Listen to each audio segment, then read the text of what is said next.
أعوذ بالله من الشيطان الرجيم بسم الله الرحمن الرحيم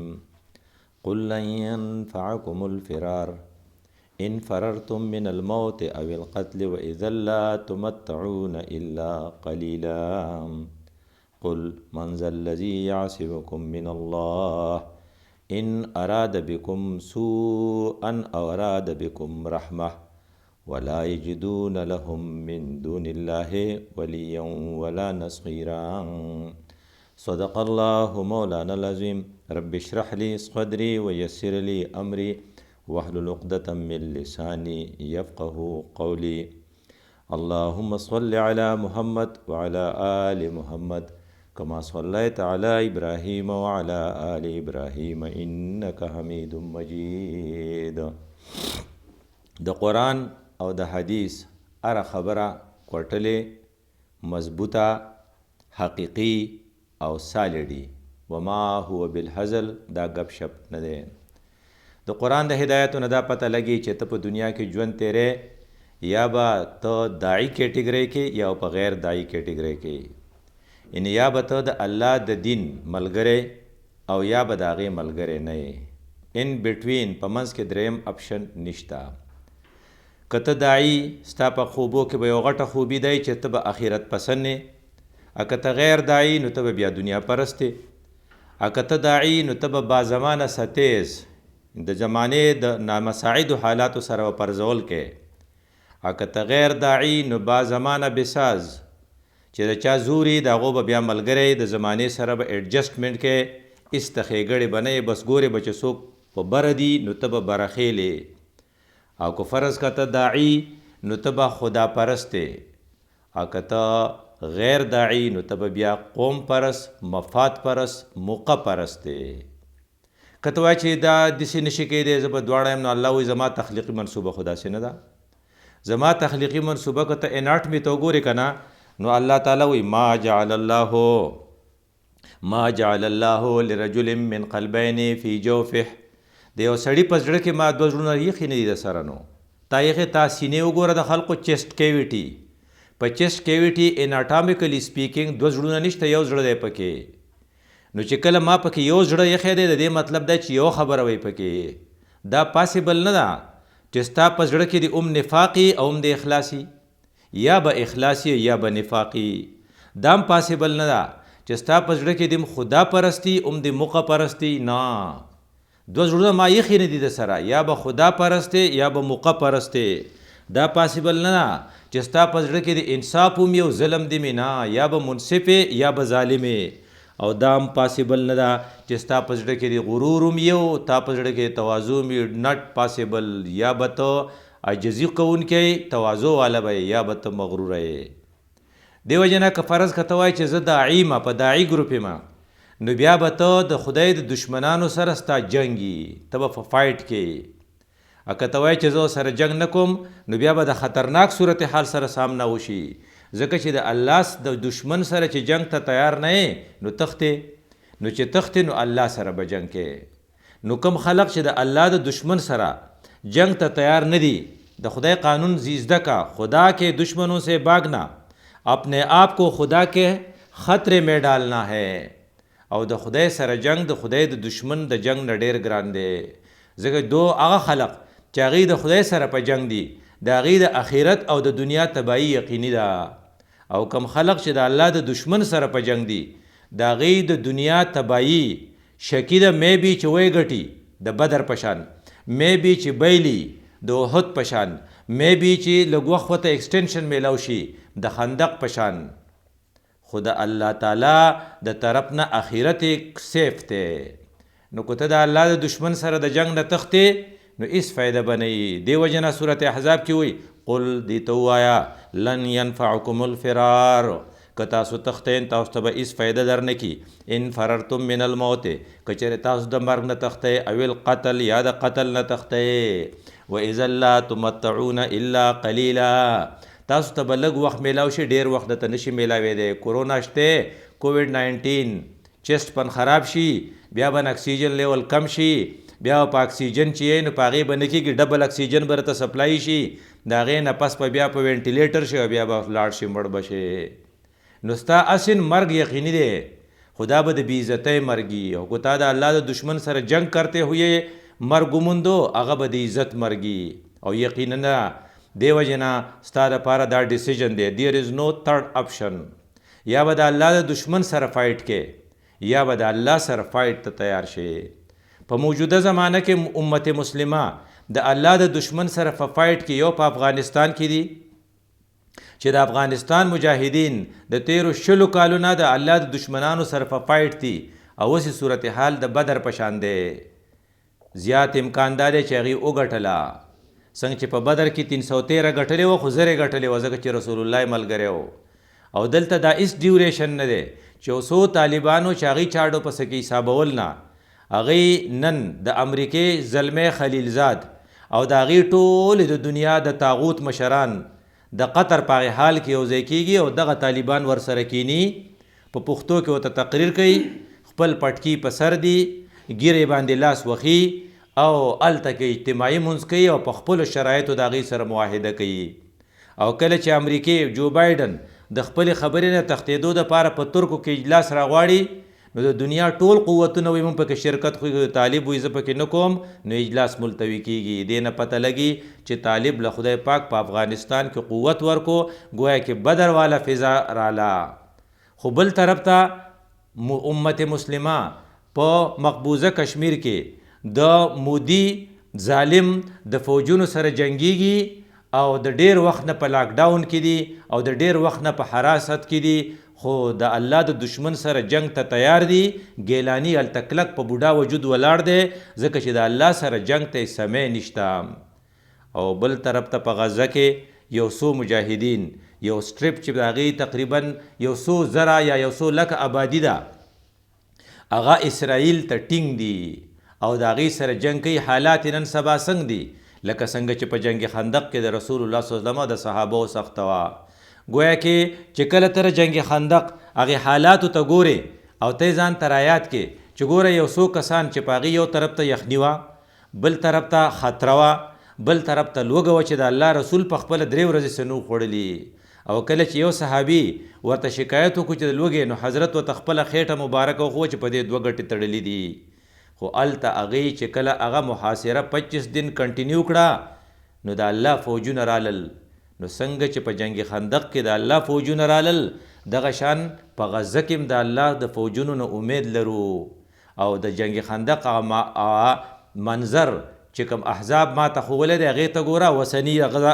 وسني غزه ته ګوره. نو څه ورته وایي؟ اذ جاءتکم جنود فارسلنا علیهم ریحا، په تاسو باندې لښکرې رالې، نو څه چلو شو؟ و اذ جاءوکم من فوقکم، د پاسه هم رالې، ومن اسفلکم، او د لاندې نه هم رالې،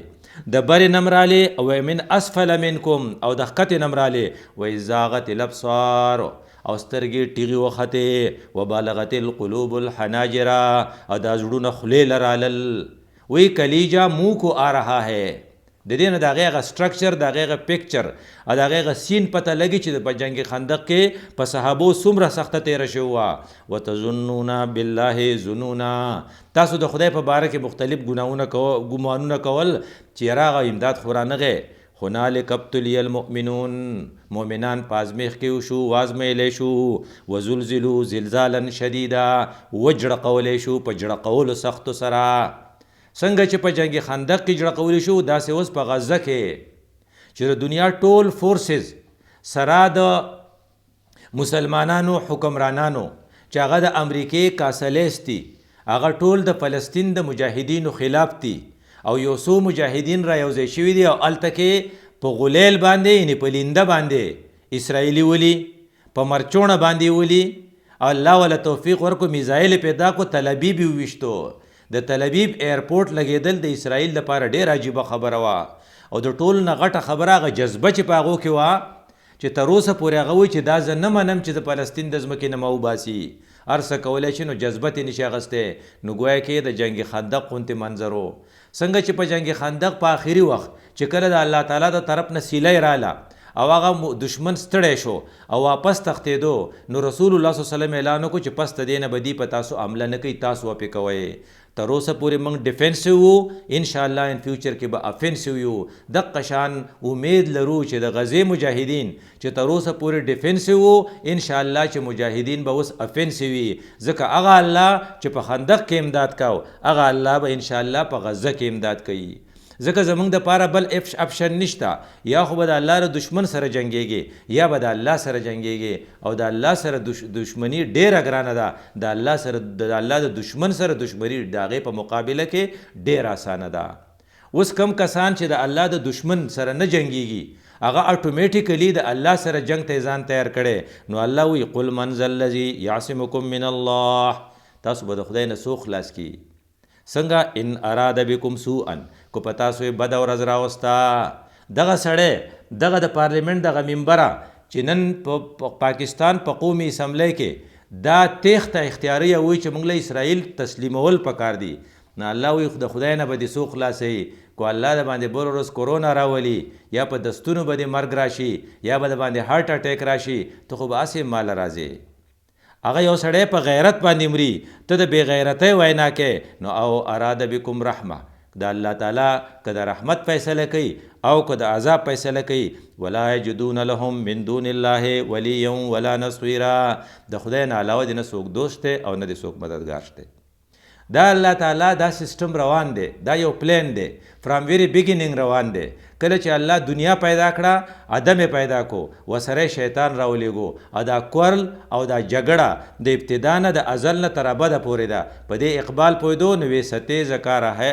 زکار رہا ہے ازل سے تا امروز، چراغ مصطفی سے شرار بولهبی. دا بولهب شرارت ډېر پخوانه را روان دی او د مصطفی چراغ د هغې سره هم د پوخانه را روان دی. اول په جنت کې د آدم علیه السلام او د شیطان جګړه وشوه. کله چې شیطان دنیا ته راکوز شو او آدم علیه السلام دنیا ته راکوز شو، نو د شیطان اصل نماینده چې دی، اصل ملګری چې دی، هغه ریپرزنټیټیو یا نماینده چې دی هغه اسرائیل یا یهودي دی. دا یهودي دومره بدقسمته دی، د ده یو څو صفات دي. نمبر 1 دا ډېر انټیلیجنټ دی، نمبر 2 دا ډېر زیات محنتي دی، او نمبر 3 دا ډېر زیات سازشي او دا ډېر زیات ضدي دی. د دې وجې نه دا یهودي چې کله دنیا ته راغلی دی نو د موسی علیه السلام هم ډېر تنګ کړی او د سلیمان علیه السلام هم ډېر تنګ کړی، او سلیمان علیه السلام چې کوم جومات رخ کړی دی هغه جومات ورانول غواړي، دې ته مسجد اقصی وایي. او د رسول الله صلی الله علیه وسلم د راتلو نه مخکې، بلکې د عیسی علیه السلام د راتلو نه مخکې 1500 کاله مخکې د بخت نصر د لاسه وهل خوړلی وو. د یهودي د بخت نصر د لاسه د عیسی علیه السلام نه مخکې وهل خوړلی وو او بخت نصر په لکاو تی نیولی وو او بابل ته یې بولی وو. گویا که چې کله عیسی علیه السلام راغی د هغې نه 70 کاله پس ټایټس رومي د دې نه 1,33,000 یهودیان قتل کړي وو، ځکه دا ډېر روانکاري دي. د هغې نه پس چې بیا هټلر پرې راغی نو هغه تقریبا 60 لاک یهودیان قتل کړي وو، او بیا یې ویلو چې دا که مې پرېښودل دا مې دې له پرېښودل چې خلقو ته پته ولګي چې یهودي څومره خراب قوم دی. دغه خراب قوم ته صرف نن سبا چې څوک ټینګ دي هغه د غزې هغه مجاهدین دي چې بظاهر ډېر لږ ښکاري، خو د رسول الله صلی الله علیه وسلم د یو حدیث پیشنګویي وه چې صرف هغه خلق به په حق ما بین النهر والبحر، د دریاب او د نهر په منځ کې چې ویسټ بینک چې ورته موږ وایو غالبا دې ته اشاره وه، هغه کسان په کلکه ولاړ دي. د سعودي نه والا تر دغه پورې ته دوبۍ د حکمرانانو پورې ټول هغې ته سرینډر شو، او صرف دا کسان چې دي دا ورته کلک ولاړ دي.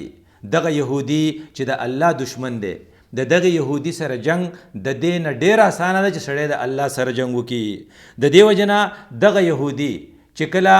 حضرت عمر فاروق رضی الله عنه دا چې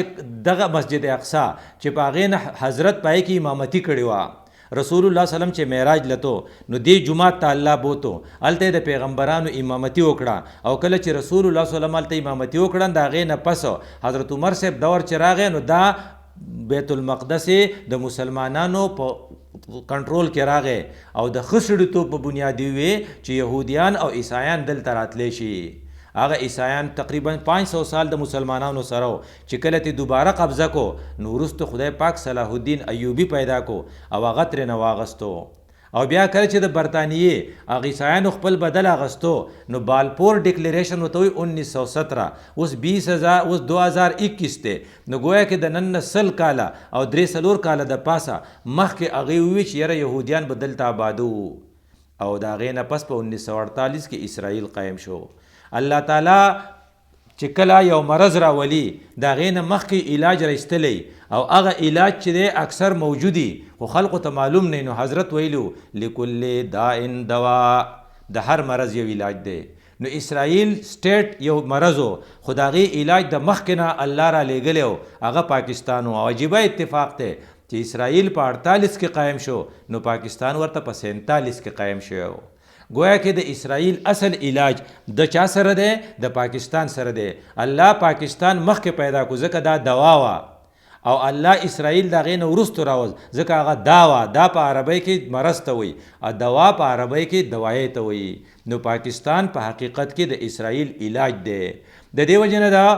غزې او د فلسطین مجاهدین چې ګوري نو صرف او صرف پاکستان ته ګوري او د دې وجې نه الله تعالی د پاکستان مشرانو له د پوخانه دا توفیق ورکړی چې هغه د اسرائیل داسې حمایت وکړي چې د هغې څوک تصور هم نشي کولی. ګوره لاول زمونږ د پاکستان مشر چې د پاکستان خدای د هغه په لاس جوړ کړی هغه څوک و؟ قائد اعظم و. کله چې قائد اعظم نه انټرویو اغسته نیویارک ټایم نو یا قائد اعظم د خولې نه دا خبره وختله وی کین گو ټو اینی لینتھ موږ د فلسطینیانو په امداد کې جہاں تک بھی ہو سکے ہم جا سکتے ہیں. وی کین گو ٹو اینی لنک ہم فلسطینیوں کی حمایت میں کسی حد تک جا سکتے ہیں. او کله چې هغې ته تپوس وکړو چې یاره د اینی لنک نه ستا څه مطلب دی نو حضرت قائد اعظم ورته وی وائلنس اف نیسیسری ہم ایکٹیو ریزسٹنس کریں گے براہ راست حملہ بھی ہم کر سکتے ہیں اگر ضرورت پڑ گئی. او بیا چې کله اسرائیل قایم شو نو د قائد اعظم غوندې سړي د خولې نه دا خبره خدای وایسته چې اسرائیل از illegitiate son of مغرب. اسرائیل د مغرب حرامي بچی دی. illegitiate هغې ته وایي چې پلار یې نه وي او د په بدکارۍ نه پیدا وي. نو د قائد اعظم غوندې لیډر د خولې نه دا خبره ووته چې دا د حرامي بچی دی د دې نه خوا نور څه کیدی شي. د هغې نه پس چې کله پاکستان نیم شو د هغې نیم پاکستان مشر چې بوټو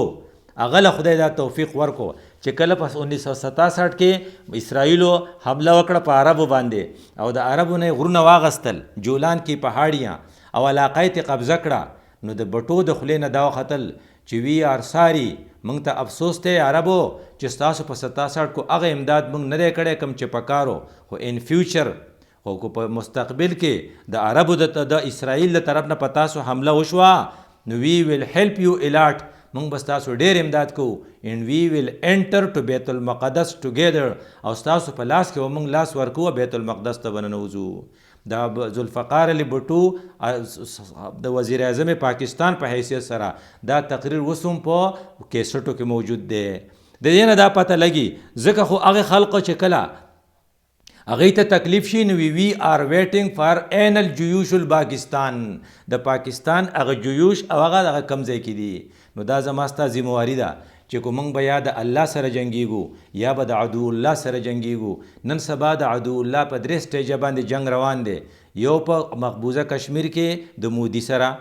یو په اسرائیل کې په فلسطین کې د اسرائیل سره، او بل په افغانستان کې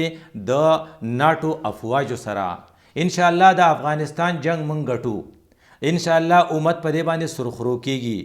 خو امت نن سبا د ګټې او د بیداد په منځ کې د جنگ خندق غونته په صورتحال کې په اسرائیل کې په فلسطین کې انوال دی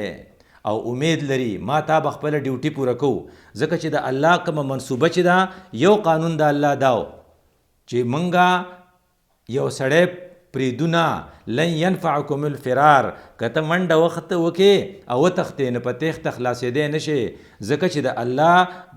په ګرفت کې به راشې او چې کله د الله په ګرفت کې راشې نو بیا به د الله نه ستاسو خلاصونکی نه وي نو د الله د ګرفت نه ځان بچ کولو دپاره دا زما ستا ذمواري ده چې موږ د هغې مجاهدینو امداد وکړو فوجي امداد د فوجیانو کار دی او ارمی په دې ښه پوهیږي د پاکستان ارمی تر دې خبرې احساس دی چې د مجاهدینو ټول نظر په موږ دی او هغوی په خپله سټریټجي باندې ښه پوهیږي او د خپل سټریټجي مطابق به هغه کوي خو د عوامو په حیثیت باندې چې زما ستا په ذهن کې دا وي چې کو فرض که موږ د هغوی امداد ونه کو او موږ په دې افسوس کو دې ته کوتاهي وي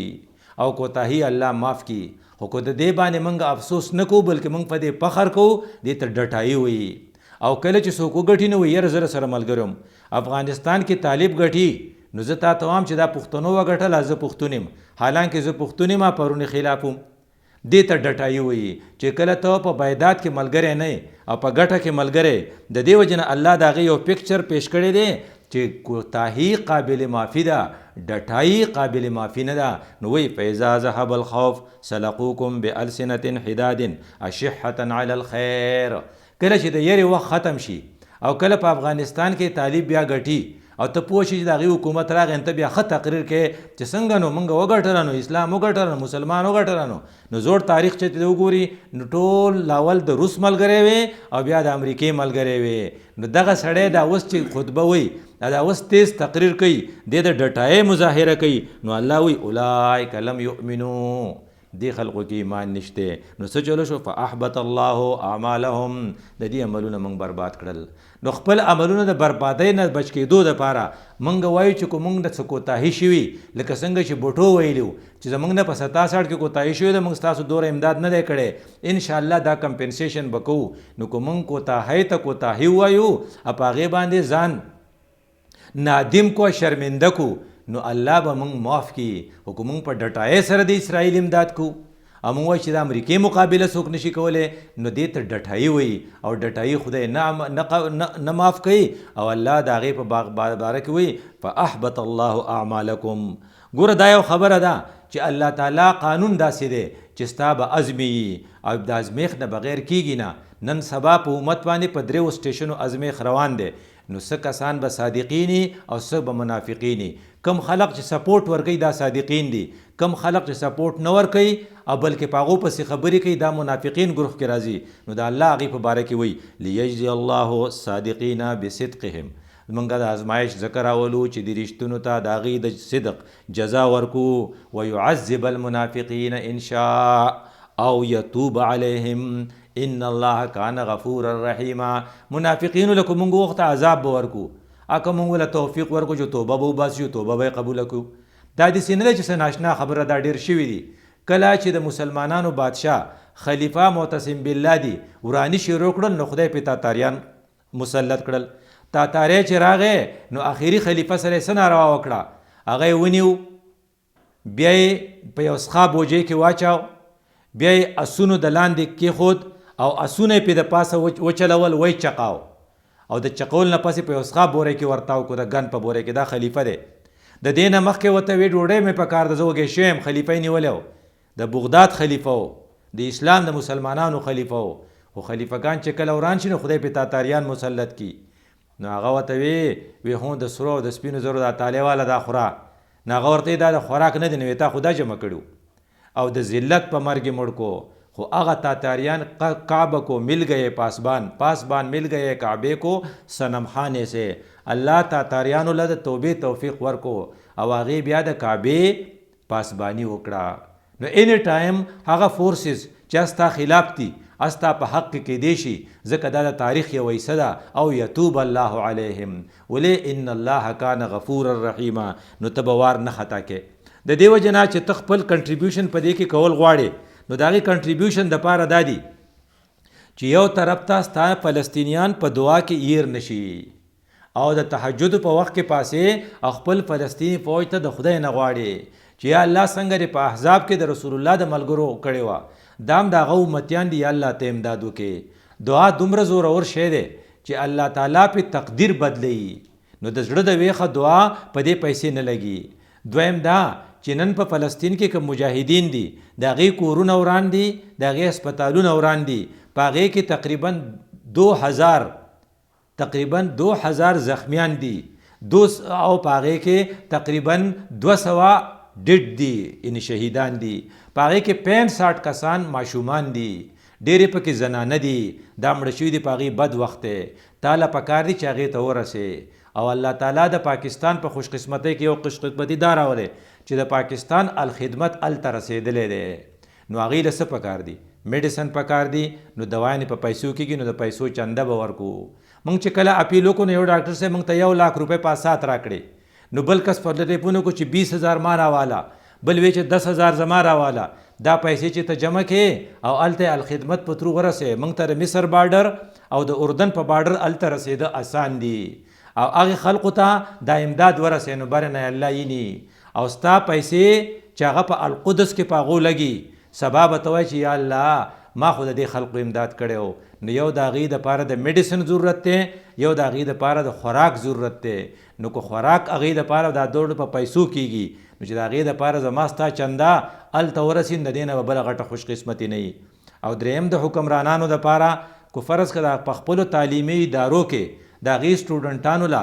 بغیر د فیس نه داخلي فیسیلیټیز ورکړي دغه خلق خپل جنگ نه لړاوئ دا زما ستا جنگ لړاوئ دا شریک جنگ دی ځکه زموږ 3 جوماتونه ډېر زیات قیمتي دي یو مسجد حرام موږ چې ورته کعبه وایو دا حضرت ابراهیم علیه السلام جوړه کړې وه دویم نمبر مسجد اقصی چې دا د ابراهیم علیه السلام زوی اسحاق علیه السلام او د هغه بیا بچي یعقوب علیه السلام سلیمان علیه السلام دې ته مسجد اقصی وایي دې ته قبله اول وایي رسول الله صلی الله علیه وسلم دلته د انبیاو امامتي کړې وه او رسول الله صلی الله علیه وسلم دې طرف ته 16 میاشتې مسلسل مونځ کړی و او دریم نمبر جماعت مسجد نبوي دی کوم چې په هغه کې په مدینه منوره کې رسول الله صلی الله علیه وسلم په خپله جوړ کړی و دا 3 جوماتونه دي چې د دې جوماتونو مقابله په دنیا کې یو جومات نشي کولی او د دې دپاره سفر ثواب دی نو چونکې دا زمونږ جومات دی مسجد اقصی دا زمونږ کار کوي نو زما ستا کنټریبیوشن دا دی چې موږ هغې ته خپله پیسه ولیږو خپلې دعاګانې د هغې سره کو او هغې له سپورټ ورکو دپاره د دې خبرې چې سبا د قیامت په ورځ نه الله ته مختورن یو نه رسول الله ته مختورن یو اقول قولي هذا استغفر الله لي ولكم ولسائر المسلمين